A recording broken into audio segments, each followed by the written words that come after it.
I'm going to give everybody a little bit time to sign on. I know there's a lot of people from all over the world that have signed up for this webinar. And in a minute, I'm going to introduce you to our guest, Mike Kai. And he's going to talk to you about his brand new book, The Pound for Pound Principle. I'm super excited about it. It's an amazing message. It's how to increase your God-given capacity. And as Mike always says, and I'm sure he's going to elaborate on it, it's not what you got, it's what you do with what you got that matters. And what you got, if you do what needs to happen, it will increase. So I'm very excited to hear more from Mike Kai. And while you're at it, while you're signing on, I'm just going to give you a couple more minutes. Why don't you go to the chat and tell me where you're from? And I see Larry from Maryland. I see, oh wow, Jew from, I know who Jew is, from Hawaii. And I'm looking on my phone because, again, I wasn't really prepared to do this webinar. And I just stepped in last minute. I see San Diego. I see another Hawaii. I see Steve from Wake Forest. I see Larry from Arizona, Johannesburg, South Africa. I see Fredericksburg, Virginia, Dallas, Georgia. I mean, people from all over the place are signing on. Nigeria, welcome. Sacramento, South Carolina, Texas, Austin, welcome. More Hawaii, aloha. I think I'm saying that right. So we're talking to Mike Kai today. Now, if Virgil, if at any given time you have resolved your technical difficulties, I invite you to join us. I know you're scrambling to get that done. He had some issues with his Wi-Fi network, so he might join us here in a minute.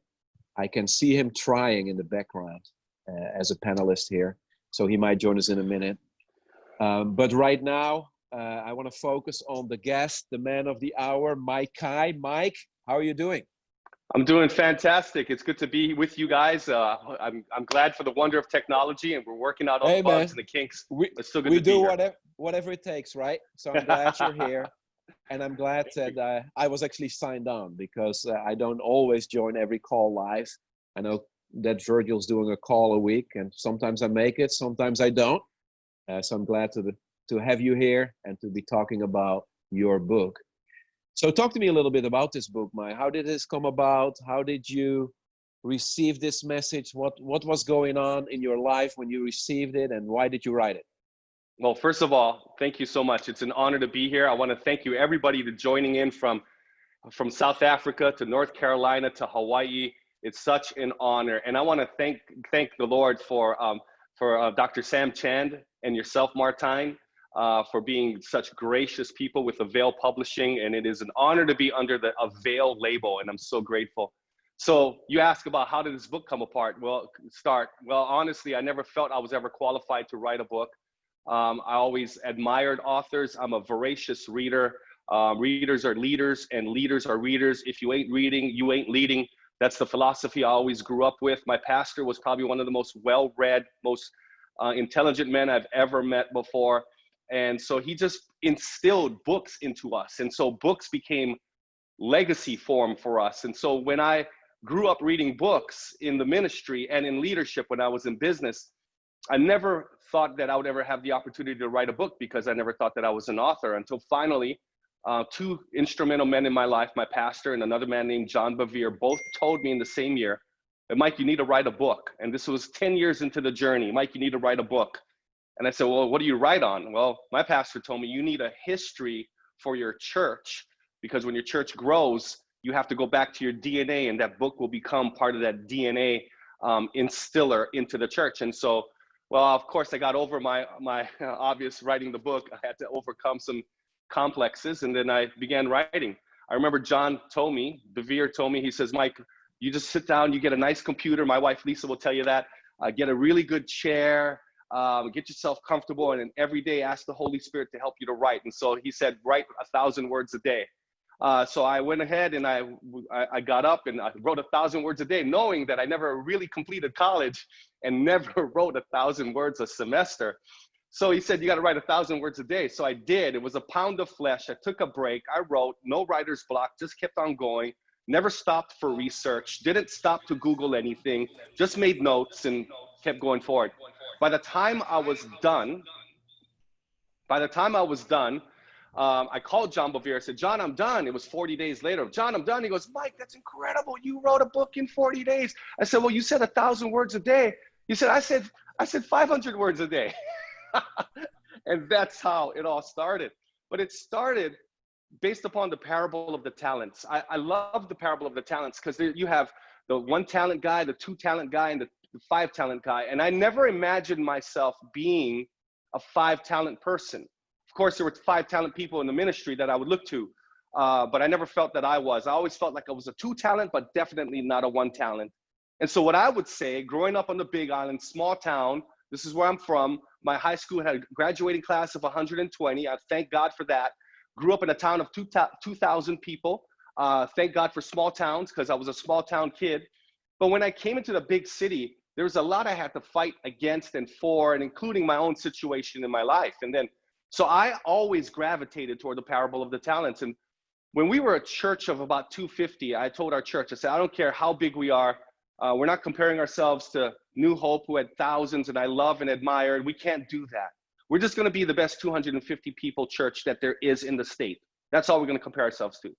Then when we got to 400 and to 700, I kept saying the same thing. We're not going to compare ourselves to anybody else. We're just going to be the best at who we are right now. And so we measured ourselves by ourselves. And I kept saying, pound for pound, we're going to be the best church that there is in the state of Hawaii. And then it started, the parable turned into a principle. And so that's how I came up with the title before I even finished the book. And it became the pound for pound principle. And that's how it all started. And that's my story, and I'm sticking to it. That's so cool. Thank you for sharing that, Mike. And in the meantime, the other man of the hour just stepped in. Virgil, how are you, man? I'm doing awesome. I'm so excited to hear. Were you stressed?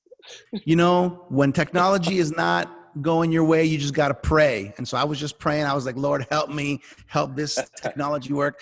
But I'm just excited to hear everything that Pastor Mike has put in this book, which, by the way, I am privileged to hold in my hands, the pound for pound principle. Awesome. I'm going to step away. I'm going to let you take over, my friend. Thank you, Mark. Hey, don't go too far, though. Nope. Pastor Mike, you know, as we got to talk a little bit in preparation for this webinar, I just want to say that I really feel on a personal level that the Lord has spoken to my life and encouraged me and inspired me through this book. If I show you, you'll see the highlighting in there. Yeah, I've gone through a couple highlighters, but it's exciting to see and to hear what God has placed in your heart through this book. And I think a lot of people are going to benefit from it. I think there's leaders from all over the world, all shapes and sizes, that are going to be blessed and encouraged by this. And so the thought that I had was it might be good to get into some Q&A with you regarding this book. I think there's some people that are connected live that are probably going to have some questions. And we have some questions that I think it might help just to hear your thoughts, to hear your heart behind it. How does that sound to you? Sounds good to me. Awesome. Okay, so here's the first question. What's one tip that you would give to leaders who are struggling with comparison? As a pastor myself, I know that it's easy to look at what others have or what I don't have. So that's the first part. And the second part is, what area do you most often see leaders overlooking their own talents or underestimating what they've been given? Okay, so first of all, let me go back to the way that I was raised. I was smaller than most kids. I was 17 when I graduated from high school. I'm a December baby. So instead of pushing me over into January and holding me over so I could mature, being a fast tracker, according to my parents, they put me in preschool right away, which made me go into kindergarten right away. I was smaller for my age. I was always comparing because I was the shorter guy. So in that created this desire and this instinct to have to prove yourself. And whenever you feel you have to prove yourself, whether you're in business, whether you're in the ministry or whatever it is, comparison is naturally going to take place. Now there's an unhealthy comparison that we could have. It's like, oh, she looks better than me, or wow, he's like, I wish I could be like him, or wow, how come I'm not like that? That's that unhealthy comparison. But then there's that comparison that you kind of have to do because you're looking at the competition, or you're looking at your comrades and you're looking at your buddies and you're looking like, okay, what are they doing that I'm not doing? What is he doing that I should be doing? And so there's two types of comparison. So because I grew up with this complex of over comparing because of being the little guy, it's interesting because when you get older, you think you can shed that easily. It's not easily shed. It's something that you have to be confident in walking through. So I had to gain a lot of that because what would happen is comparison is really dangerous. I know right now, comparison is probably one of the biggest things that our whole generation is going through, especially during the pandemic, because when we were all sheltering in place, one of the most important things we did was we had, God, thank you for our phones, but oh God, save us from our phones. Because the phones and the Instagrams and all of that feed that was going on was feeding this comparison thing that we were going on. Now, I don't know how many of you would say that you bought more stuff in 5 months on Amazon or wherever that you didn't really need 5 months before. What is it? It's that comparison thing. It's something that I got to have that. And so I want to say that comparison can get you into a trap. Comparison is very, very dangerous. As a matter of fact, it can diminish, watch this, it can diminish what we have or even throw shade on ourselves, evaluating ourselves under the lamp of someone else's light. Mm-hmm. So when we are evaluating ourselves under the lamp of someone else's light, what we're doing is we're really throwing shade on what God is wanting to do in us and through us and do differently compared to what he's doing with somebody else, because somebody else has got their lane and I've got my lane, and I can compare my journey and his journey because Virgil, I don't know what they've been through, and I don't know the price that they've paid, and I don't know, and they don't know what I've been through, and they don't know the pain that I had to go through in order to get to where we are today. So comparison is really, really detrimental to our lives. And so the psalm that has been very, very good for my soul was when David said in Psalm 16:5, he said, the boundary lines have fallen for me in pleasant places. Yeah. In other words, surely, he says, surely my inheritance is a delightful inheritance. Lord, you are my portion. Lord, you are my cup. Whoo, and when I get that, I go, Lord, this is my pasture. This is my boundaries. I'm good. I'm fallen in pleasant places. This is where you have me right now. And then out of that, Virgil, came a saying that you can hashtag that, tweet that, everybody, at Mike Kai on Instagram. Please follow me. And you can tweet this and you can hashtag this. And this is what it is. I'm always content, but I'm never complacent.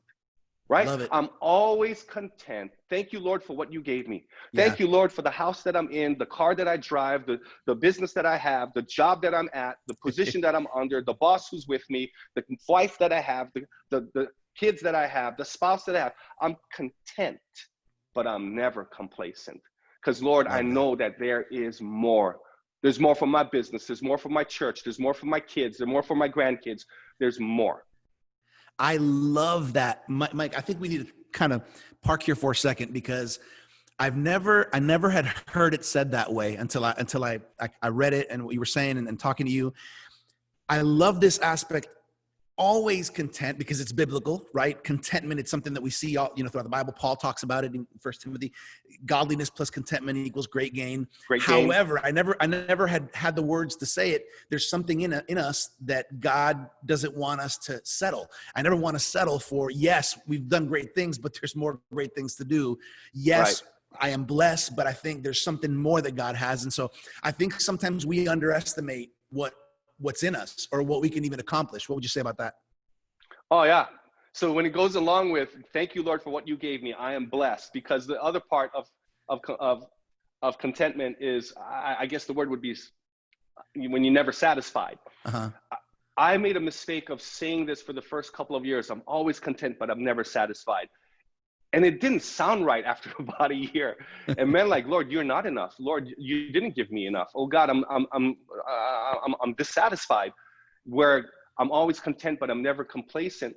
And God gave me that complacency thing, because the complacency thing is when you grow and you hit your growth and you go up your sigmoid curve and you're going up to the top. And what can happen is when you begin to accomplish, it's easy for you to want to camp set up base camp on the mountain that God has for you. But when God says, look, this is just base camp. That's not the peak. And so we become complacent. And so complacency and comparison are two evil twins that are fighting for your contentment.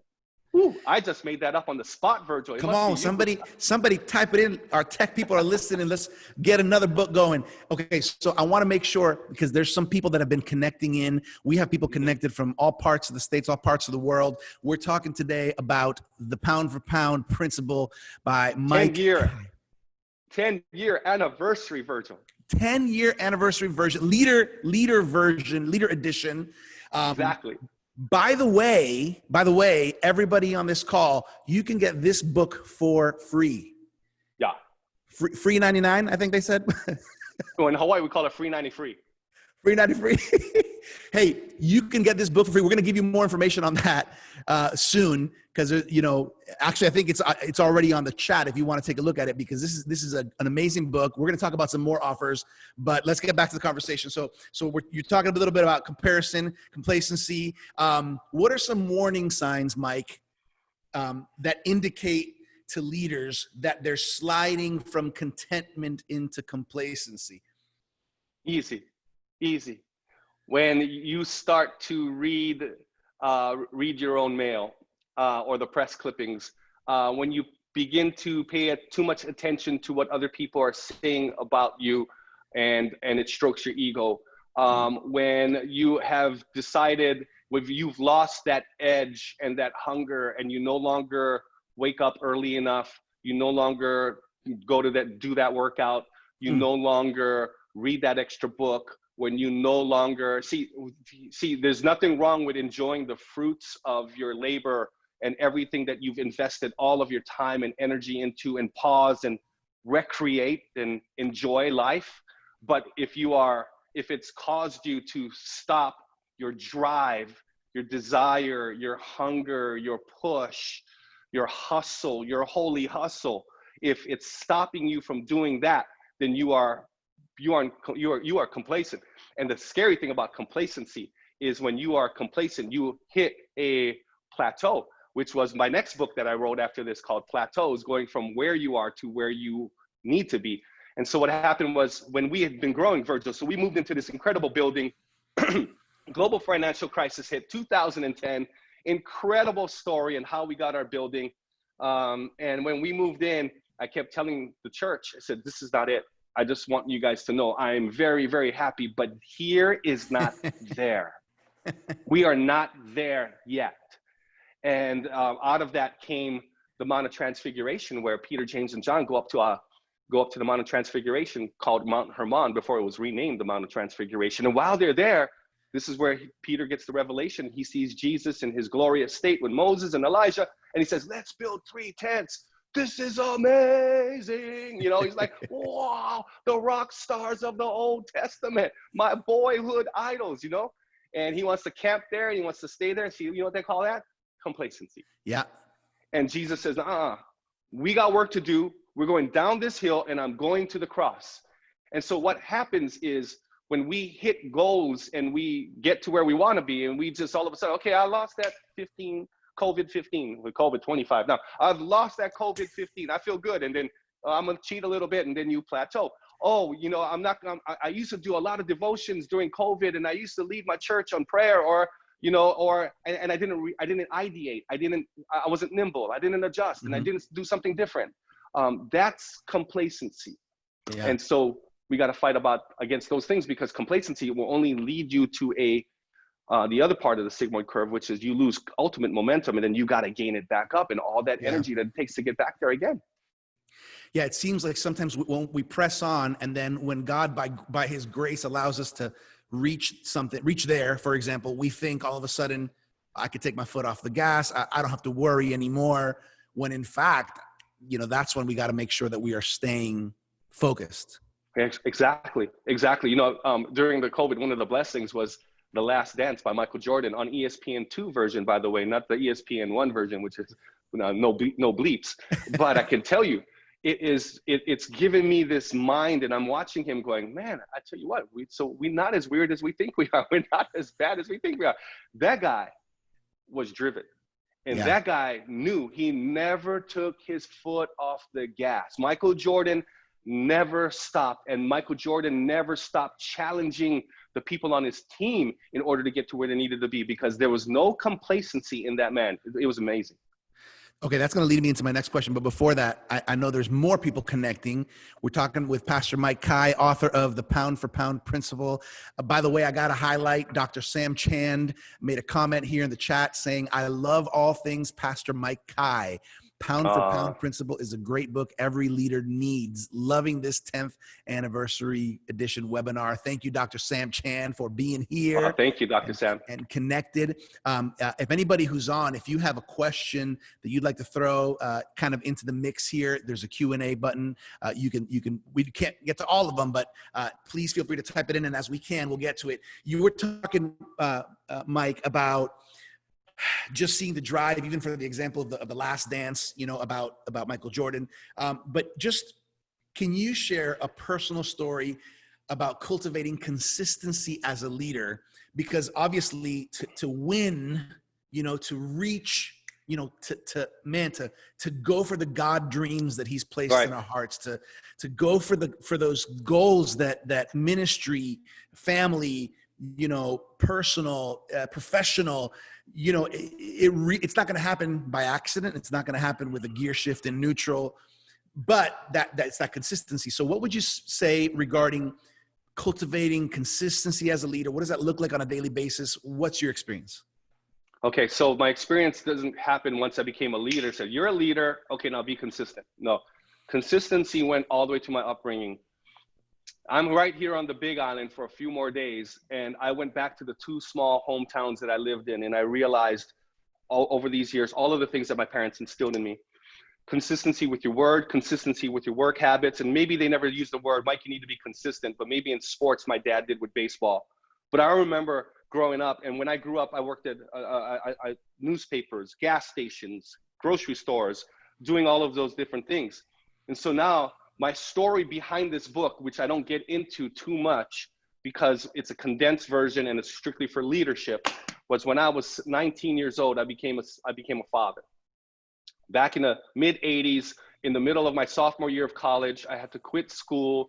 I quit school, did the thing that I needed to do, owned up to my responsibility, put a ring on it, became the man that I needed to be, but was tough. And I tell you, by the time I was 19, when you give up your ambitions, which was to be in the Air Force, ROTC program, headed in that direction, to find out that you're going to be a dad, it was shocking to me. Of course, I accepted and embraced the responsibility, but in the meantime, I let go of all of those dreams, all of those goals, and I went straight to work. Check this out, Virgil. I mean, nothing wrong with it. I'm glad I did, but I went straight to work at Pizza Hut and Shell service station, 2 jobs, pumping gas in the night and selling pizzas in the daytime. The grind and the hustle, you got to show up for work. Consistency. So all of that consistency prepared me for the day that I would become a single dad with custody by the time I was 21 years old. During that period of time when I was between 19 and 21, I became the man I never wanted to be. I became angry. I became purposeless. I say that I was homicidal and suicidal all in the same package. It was not a good season of my life. It was at the age of 21, my friends dragged me to church. They begged me to go to church, and eventually they bribed me to come to church. They said, we'll take you to go to breakfast if you come to church with us. After 2 years, to get you off my back, I'll go to breakfast if you take me to church. They took me to church. Hey, everybody, never underestimate the power of bacon. I'm just saying, bacon and maple syrup is a powerful combination in bribing somebody to come to church. So I went to church for the first time, Virgil. I was a Catholic boy. Thank God for that upbringing. I had good priests, and I thank God for that spiritual upbringing that I had, and my mom and dad bringing me to church. But when I went to church for the first time at my friend's cafeteria, makeshift, pop-up church, let me tell you, God grabbed me, changed my life at that moment. My circumstance didn't change, but I got changed. And then from that moment, fighting for marriage, even though I have custody, waited for 3 years, and still in the meantime, you still got to hustle. And I got a job at American Airlines, and I went into multi-level marketing, and I did everything that I needed to do. I had like 3 jobs. Mom and dad helped me. Tell me about consistency. Consistency is what you need to do. It's not what you have to do. Consistency is who you need to be. You need to be consistent. It's not who you should be, who you need to be. And consistency translated into what God has done in the parable of the talents. He's taken 2, made it 4, took the 4, made it 8, so on and so forth. And I never wanted to be the 1 talent person, because I could have been a 1 talent guy. Who cares, right? It's depending on your situation, where you're from, how that works. I'd say I'm 2, maybe 2 at best. Could have been 1, knowing my situation. But I just said, I'm not going to be the guy that says, you don't think much of me. Well, then I'm just going to be fearful and not do anything with it. No, I took by God's grace, I took the 1, made the 2, took the 2, made it 4. And when he was said, give that 1 to the guy who has 10, because he did nothing with it, I jumped up, grabbed it, said, that's mine. You're not getting that. And then, you know what I'm saying, just joking around, but that's what happened. So good. You know, I think you kind of answered. Some anonymous attendee asked, what are some habits a leader could implement today to start working on their consistency? And I think what you're saying is just getting up and doing it, like, every day. Yeah. If it helps you to make a checklist, make a checklist. Mm-hmm. Right? So if I'm going to read this book, I'm going to do this devotion, I'm going to do this exercise, I'm going to do this at work, then you've got to make a list. Because if you make no list, you actually don't do it. Even in my own life, if I don't make a list, I'm probably not going to get it done like I could get it done. So consistency was ingrained in me, but let me honestly say, if you don't have a list of what you're going to do, and you're inconsistent, then you're not going to go far. So I would make a list. I'd start off with a list. I think you hit the nail on the head. Every day you got to get up and you got to do what you do. And honestly, you know, like you've said in your book, when you're faithful in little, God's going to put you over much. We're talking to Mike Kai, pastor and author of the Pound for Pound Principle. This is the 10th anniversary edition, Leaders Edition. And by the way, if you haven't seen the link in the chat, check out the link. You can get your free copy. I said it. You can get your free copy. All you got to do is cover shipping. There's a great offer that's coming in a little bit after we get through some more questions. But again, I think that there's something powerful. Mike, I said it a little earlier off the air with you. I feel that finding that God-given capacity in us, right? Obviously, I think about the young leaders, the next generation of leaders. As a pastor myself, I think of the people we want to build up. But you know what I think? I think this is not just for young leaders or for young people. I think there's an older generation that maybe thinks I've messed up. My time has come and passed, but there's still potential. Can you speak to that for a moment? Oh, absolutely. See, potential is not just the person who's under the age of 20 or under age of 30. I mean, potential is in us, even in our 50s and in our 60s. And you look at Caleb, when Caleb had dreams, and even though for 40 years, Caleb couldn't possess the land, he and Joshua were the only 2 that grew up through that generation that never believed for greater things, because they already shot themselves in the foot when they couldn't enter into the promised land. But now Caleb, 40 years later, at probably 80 years old, says, give me my land. Give me my land. He's still believing. He goes, I'll take the hills. And then his daughter, Aksa, later on, asks her dad, she's got the chutzpah to ask her dad for streams. Give me land that has water.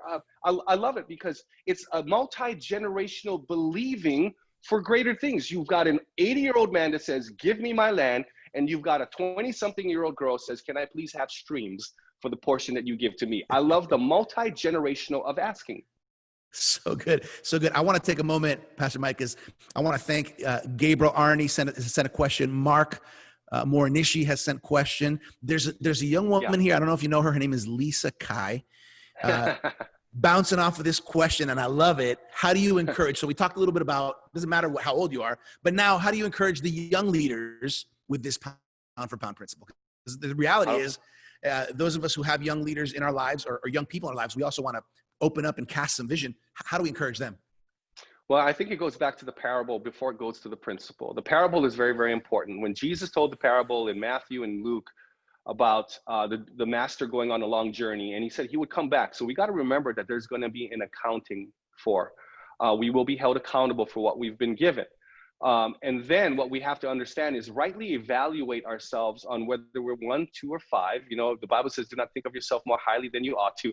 So if we're all saying we're all 5 talent people, no, you have 5 talent potential, but you might be 2 talent right now. Nothing wrong with that. Or you could be a legitimate 5 talent. The worst thing you can do is sit on your talent if it's 5, 2, or 1. And what you want to do, see, one of the premises of the parable and the principle is, it doesn't matter what you've been given. It's what are you doing with what God gave you? It doesn't matter what you've been given. It's what are you doing with what God gave you? Okay, so your situation, if you're a younger person, you are in a single parent situation, your mom or your dad raised you, and here you are. Doesn't matter what you've been given. It's what are you doing with what God gave you? You can become and you can do whatever God called you to do. You can realize that if you multiply the talent that God gave you, that if you increase your capacity through pain, through faith, through trust, through hard work, stretching your faith, and now the little things, oh, I don't know if I can get into that college, and you work real hard to go from that community college to that university, and you get into that university, guess what? You just stretched your faith. You know, oh, I wanted to make the starting 5, but I'm on the bench. Well, you work hard in the summers because basketball players and athletes are all made in the summer. And then you try out and then you make the team. Guess what? You push through to another level. It's the same thing with somebody working so hard to get on the executive team, but you're still on the junior team and you work hard, you do all the consistent things. I think that you have to start with where you are and multiply it and be the best where you're at. And you right now where we are. So let me bring it down to this. You go to work, you show up on time. 5 minutes early is on time in my book. You go to work early. When you're there, you're the first to volunteer. When you're there, you are accepting all the responsibility. When you are there, you're asking your boss, you're not skating. You said, is there anything else I can do for you? I just finished that job. Are you kidding me? You are a boss's dream when you say that I'm done what you just asked me to do. Can I help you with anything else? That Proverbs says this. I wrote it down. Proverbs 22, verse 29. Are you looking for capable men or competent workers? They will not serve before obscure men. They will serve before kings. If you find anyone that is skillful or competent in their work, they will not serve before obscure men. They will serve before kings. And people are looking for people who are willing to multiply their talent at any age.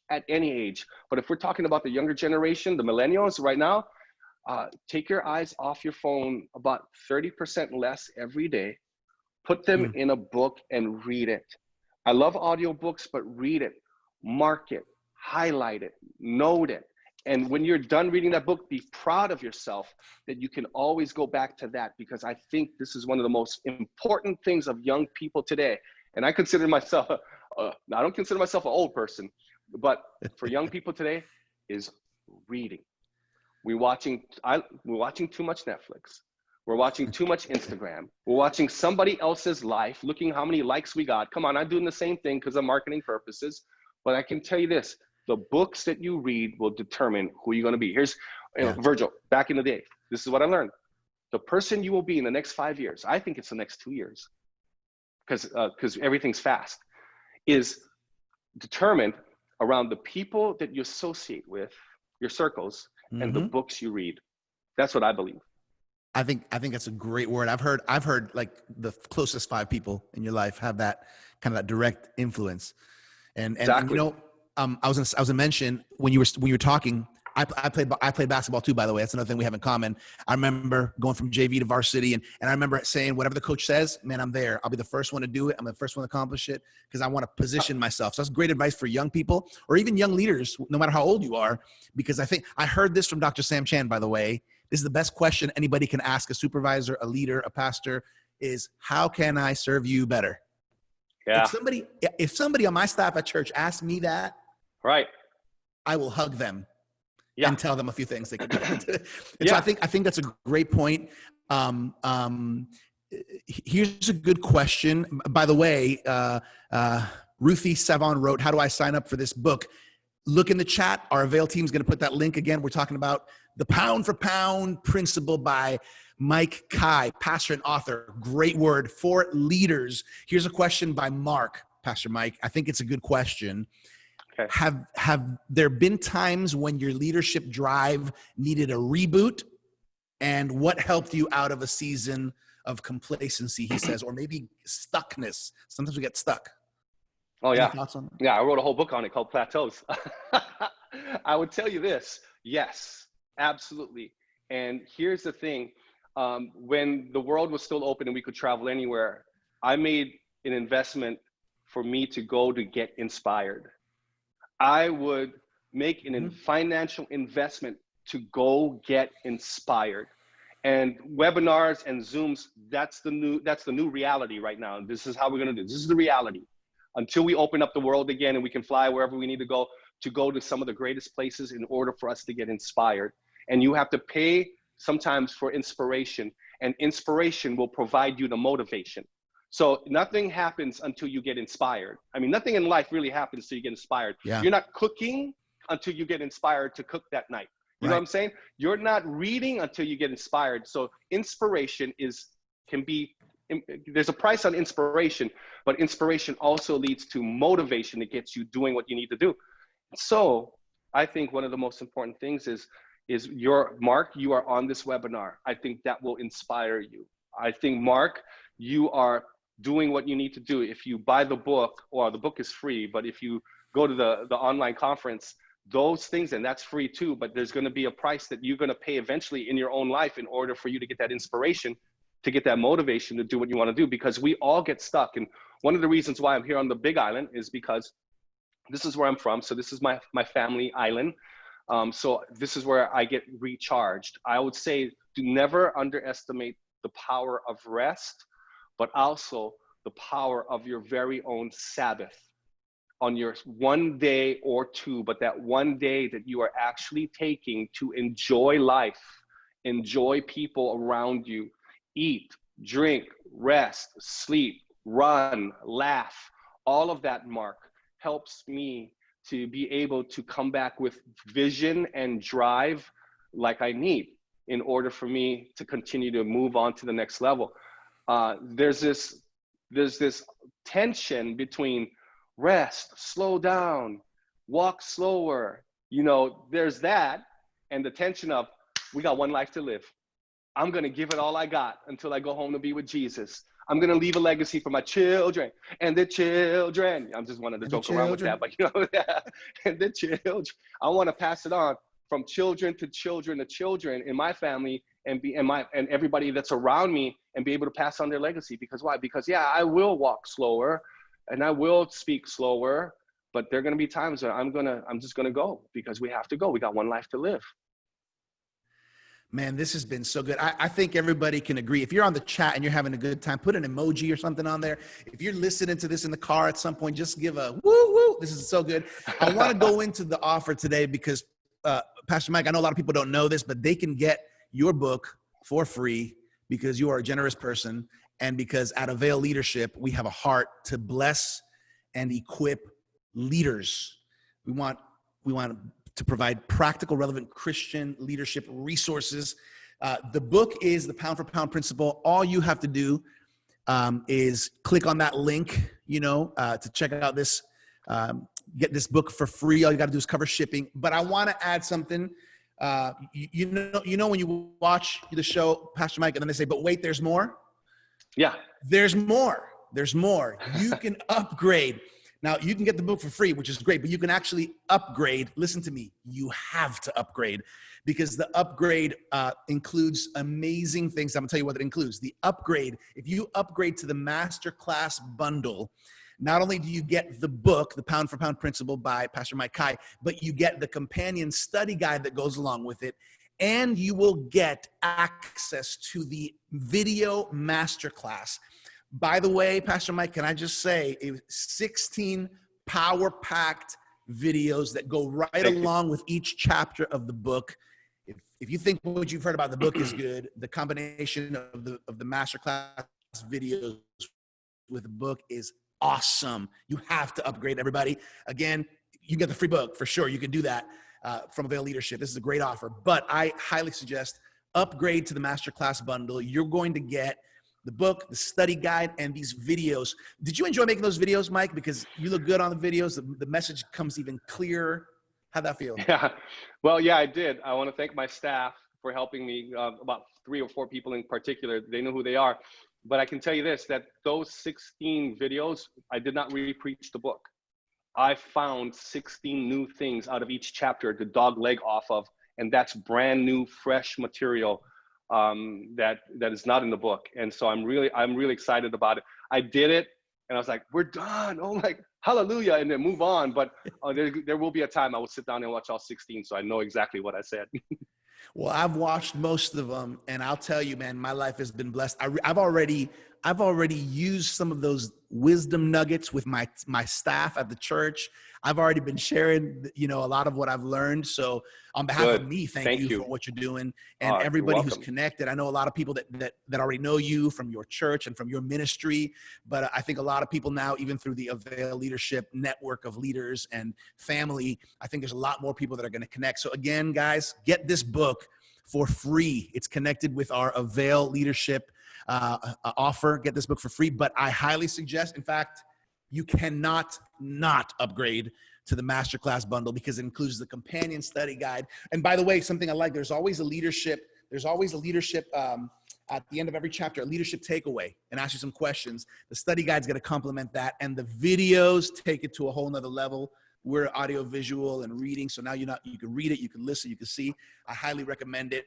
I know there's a big online summit coming up, Pastor Mike, and I think it'd be a great opportunity. Can you tell us a little bit about who's going to be part of that? When is that happening? Well, okay, that's happening August 13, and that's when this book actually drops to everybody else. But I'm really excited about it because through the years, God is giving me great relationships and friendships in the ministry and in business. And one of those great people, of course, is Dr. Sam Chand, who is considered a mentor to myself and to Lisa. We love him and we appreciate him so much. We've known him for about 8 years, 10 years, and it's been amazing. We got Dr. Sam Chand, of course. And then, of course, after that, we've got Chad Veach from VU Church. Nice. Chad Veach, one of the premier speakers at any age, but is really resonating with millennials right now. And I've known Chad since he was 18 years old. So it's been a long time since we've had a friendship. Then I'd say Dr. Darius Daniels from Change Church is incredible. My goodness, this man is blowing it up in many ways. And I'm so honored and proud to call him a friend and to have him. And then the other guy is a small church in Oklahoma called Life Church, Craig Groeschel. I think I heard of him. Just kidding. Yeah, I think we've heard of him. One of the largest churches in America right now. And Lisa will be there, myself as well. And to see the lineup, Sam Chand, Chad Veach, Darius Daniels, oh my gosh, Craig Groeschel, it is incredible. And the great thing is I would love to have them come to Hawaii and preach all in one room at a conference, but we can't do that right now. So the next best thing is get them online. So guys, I'll tell you right now, I don't know if there's a better lineup right now in America. I'm just saying, I don't know if there's a better lineup in the English speaking world right now. And I would say, go. It's free. Bring your teams. It's going to be incredible. Share this with everybody else because I tell you right now, those guys are going to be bringing the heat. I'll bring a little something, but they will bring the heat, and it's going to be incredible. I was going to say, something like this has to be kind of a high budget type event because this is a major lineup of speakers and pastors and leaders that are making an impact. But you're telling me this is a free online summit? Yeah, it's free. It's free. It's free. And we would love for you guys to join us. We just want to make an impact. I'm going to be there. My team's going to be there. Online summit. By the way, it's poundforpoundprinciple.com. It's in the chat for anybody who's on our live chat or webinar. But if you're seeing this or hearing this later, poundforpoundprinciple.com. Online summit. Amazing speakers. Obviously, today's featured author, Pastor Mike Kai, and his wife, Lisa, who pastor Inspire Church in Hawaii, doing an amazing job there. Dr. Sam Chand, Pastor Craig Groeschel, Chad Veach. Man, it really is going to be an amazing event. Everybody, encourage you to do it. Once again, as we time flies when you're having fun, Pastor Mike, and I think we're coming to a wrap here. And I'm gonna plug this one more time because I think some people need to make sure you can share this information. If you're a leader, if you're a pastor, and you got some leaders you want to encourage, and you want to bless them with a book, tell them about this link to go availleadership.org/Kai. If you go to Avail Leadership, you'll be able to see it, because this book is going to be a blessing. They can get it for free. They can get it for free. But the most important thing, I want everybody here, everybody listening, upgrade to the masterclass bundle. Why? Because you're going to get the companion study guide. You're going to get 16 masterclass videos that are well produced, that are excellent, and that are complementary to the information in the book. It's not the same information just spoken. It's complementary, extra, fresh information that's going to be a blessing for you. We're so thankful, Pastor Mike, for your time here with us. We're thankful to just learn and grow together. Thank you. God's spoken in your life. Before you kind of share some last thoughts here with everybody who's connected to this, I want to mention our heart at Avail is to produce on a monthly basis resources that are relevant and practical and effective and powerful for leaders. We want Christian leaders to be equipped. And so another offer, because of the generosity of the Avail team, you can get your free annual subscription to Avail Journal. If you put availjournal.com, that's the link, availjournal.com, you can get a free annual subscription. It's not just one copy of the Avail Journal, Leadership Journal. This is a year annual subscription of the Avail Journal. We want you to connect because there's great material, great resources, great articles, quality, excellent. Pastor Mike Kai's got one right there in his hands. Oh yeah, it's a great it's a great journal. It's not just a magazine, but it's got great content on the inside. Mm-hmm. And Sam Chan's on the cover of the very first one. And great leadership on the inside. And if you grew up in the 90s in ministry, it was the old journal that they had where you had Hybels and Ortberg and all those guys were always on it. And that one had no pictures, but it was just a journal. This one is pictures galore and giveaways and incredible stuff. I highly recommend that you get this magazine. This is the premier leadership magazine right now. I would say get it. Go register for that. Whole nother level. Hey, Pastor Mike, as we close off, what are some last thoughts on your heart just to share with everybody who's connected with us? Yeah, I just want to say, first of all, thank you for everybody for joining. Thank you so much for your questions. I'm sorry we couldn't get to them all. We'd be here for 3 hours and I'd be fine with me, but we got to get going on. So I want to thank you and I want to apologize we couldn't get to all your questions, but great questions, I'm sure. I haven't had the chance to watch it all, but I've been focusing on what the questions have been asked of me. Secondly, I want to say that, hey, at the end of the day, people, it's about heart, and nobody can measure your heart. No matter what your situation, no matter where you grew up, no matter what's going on right now, no matter what your parents, your family, your background, all that, no matter what happened in your past, what happened generationally, all that, God knows. And at the end of the day, he measures heart, but not good intentions, but heart. Good intentions are good, but you got to put that into action. Make sure they cannot measure heart. My friend Brian Clay, Olympic decathlete, 2004, 2008 from Hawaii, grew up in the church I grew up in, won a gold medal, shortest guy in the competition, maybe 6 feet tall, gold medal, silver medal the next year. Let me tell you about another guy. His name is Keanu Asing, professional surfer, 5'4", maybe 5'6". I'm sorry, Keanu, if you're watching. But he goes to Portugal, reads my book the night before, is crying because, God, I need a breakthrough. God, I need to win. And he has a 4-hour drive to Portugal, and he beats the #1 surfer, Gabriel Medina. Everybody heard all about him. He's amazing. Gabriel Medina, John Florence, he beat those two guys out, beat them out. He says the pound for pound book changed my life. And guess what? His hashtag is heart over height. Heart over height. People, nobody can measure your heart. It's not just good intentions. You got to do something with it, with what God gave you. So good. Hey, on behalf of the Avail team, thank you, Pastor Mike, for being you, for being genuine, authentic, for being a passionate leader, a passionate pastor. I love that. I think all the leaders appreciate that.